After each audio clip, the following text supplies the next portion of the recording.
Hey, I'm Kenny with Tmat. We're at the Overland Expo talking about some of the ways to organize and secure Milwaukee Packouts with your Tmat system. So the first, and this is really the most common, is just using our blockers. This is what they're made for. They just snap into the mat in this case, or adjustable blockers as well.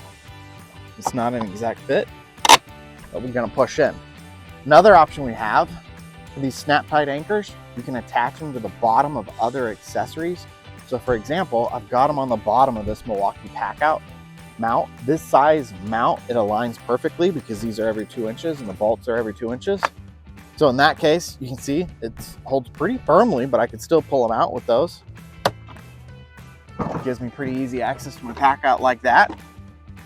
Another accessory that we've just came out with is these wheel cribs.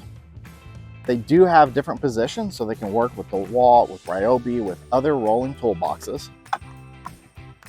The idea here, you're loading up your truck, just roll it on.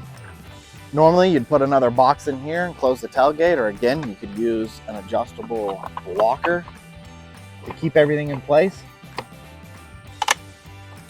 And then a third option, actually a fourth, is actually mounting to the mat itself. The smaller Packout mount, the holes do not align. That's not a problem. Tmat, the panels are pretty affordable. You can actually just drill through, add a good washer behind it, and mount it directly to the mat. So those are the 4 ways of organizing Milwaukee Packouts using the Tmat system. Check us out at tmat.com.